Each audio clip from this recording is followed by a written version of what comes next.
egomaniac. These competitors are squaring off, looking to outmatch each other. It's going to be a tall task for one of these two. Look at them locked inside that cage like a couple of rabid animals.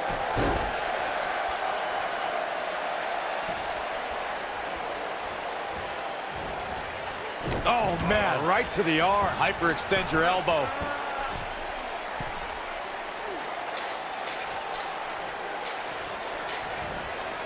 Boom, what impact.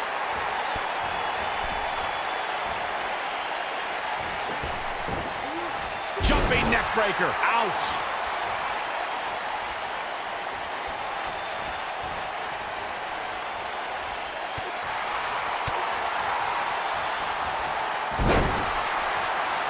What a stomp. Good grief.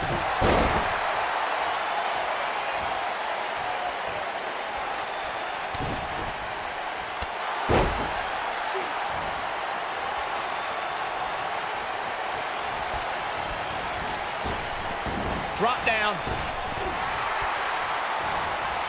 What a boot.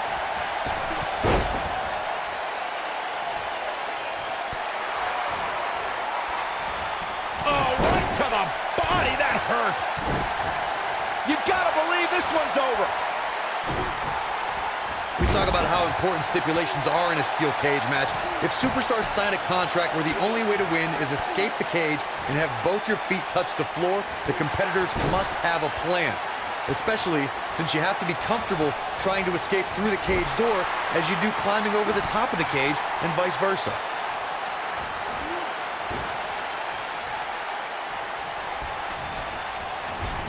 The Miz looking a little stunned here. Corey, you touched on something moments ago that's so important for the combatants in a steel cage match to remember. A superstar must be able to think Shane McMahon into the cover. You're not going to win any matches that easily. Too soon. Oh boy, he is rolling. Not now.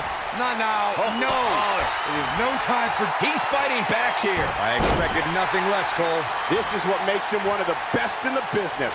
Nobody controls the pace of a match quite like this guy. Great effort, but he better save something for later in the match.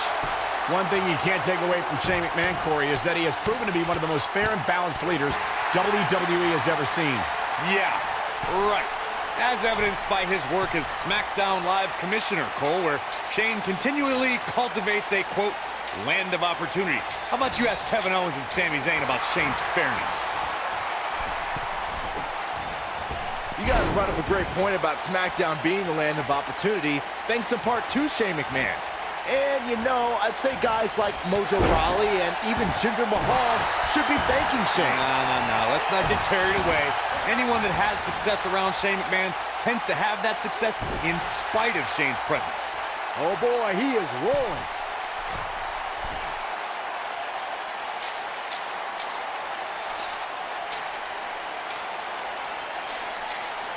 According to historians, the twisted metal that we see as part of steel cages today dates back 80 years. To settle a dispute between competitors Jack Bloomfield and Count Pietro Rossi, the two met inside a ring surrounded by chicken wire. At first, these types of matches were referred to as fence matches. Nailed it. Harsh impact. Corey, you gave us an impressive history of the origins of the steel cage match. I'd like to point out to our viewers that from the 1960s to the mid-1980s, chain link fences were used to enclose the ring for WWE steel cage matches. A superstar could win by pinfall submission or by exiting the cage through the cage door or climbing over the top of the cage. We should also point out, Michael, that the way to win a steel cage match can vary by match depending on what was agreed to before contracts to compete in the match were signed. Talking about history, at WrestleMania 2, WWE unveiled the redesigned steel cage with solid steel blue bars before returning to chain link mesh in the late 1990s. Over the years, guys, I'd say we've come to expect Shane McMahon to do some crazy things in the ring, but I don't think anybody expected to see him leap off the top of the cell at WrestleMania 32.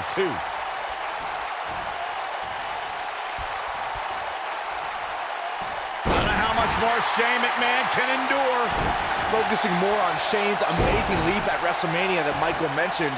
Remember, Shane somehow got back to his feet after ultimately missed. Great job escaping, trying to turn this thing around.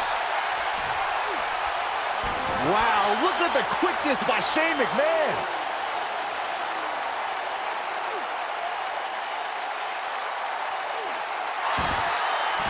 Look out, he breaks free.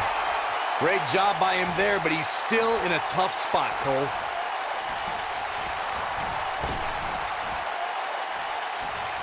The Miz was able to get out of the way there. Electric chair to the face buster. When this guy's on, look out. Look at this, Miz. DDT. Shane absorbing a lot of punishment here. Momentum is fully in the corner of the Miz now.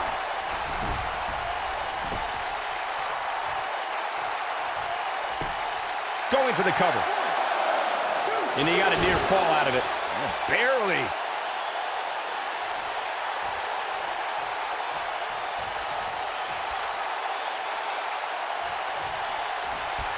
At what point do those thoughts creep in of, what do I have to do to put this match to rest? I don't know.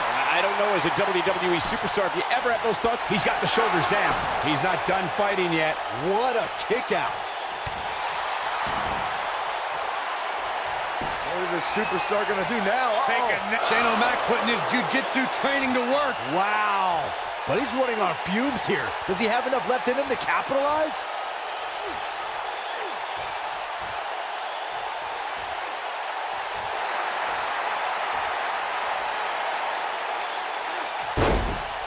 Nice job breaking out of that one. But there's plenty more work for him to do here. Drop kick. Beautiful.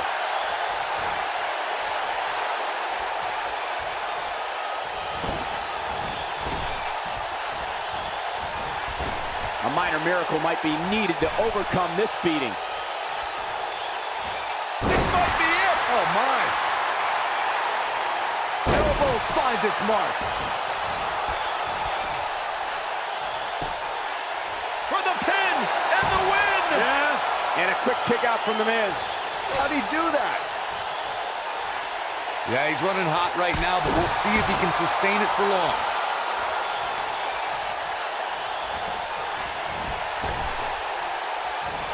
Eludes that one. Comes up big with the reversal.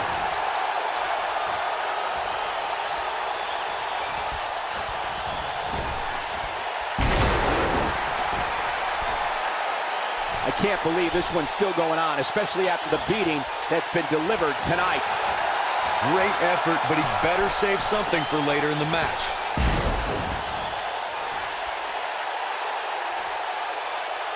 The Miz is calling for it.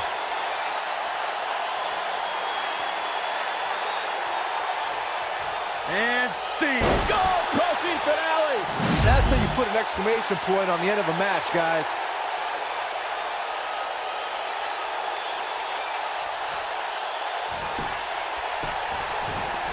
Can he score the pin? Maybe. Kick out at 2. Oh, that may have been a slow count. He's still in this.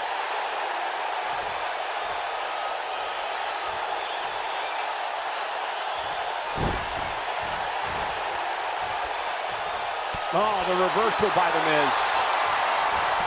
A quick reversal by Shane McMahon. Figure 4 leg lock. But can he follow up here? Let me tell you. Locked in. Never underestimate the Miz's awesomeness. Shane McMahon got the worst end of that stick. Looking for the finish.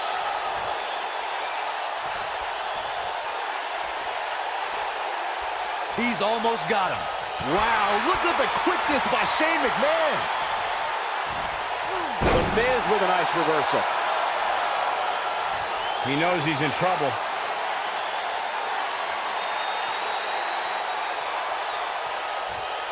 And see, skull-crushing finale. Shane absorbing a lot of punishment here.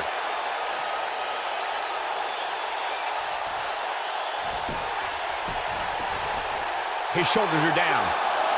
2, 3. gets the win. Real, because he was on Here is your fire in this winner, one. The Miz. What a ferocious conclusion to this steel cage match. The prodigal son just let down the entire McMahon family with that loss. We'll rebound, don't worry. That match certainly lived up to the expectations of what you would see here at Money in the Bank.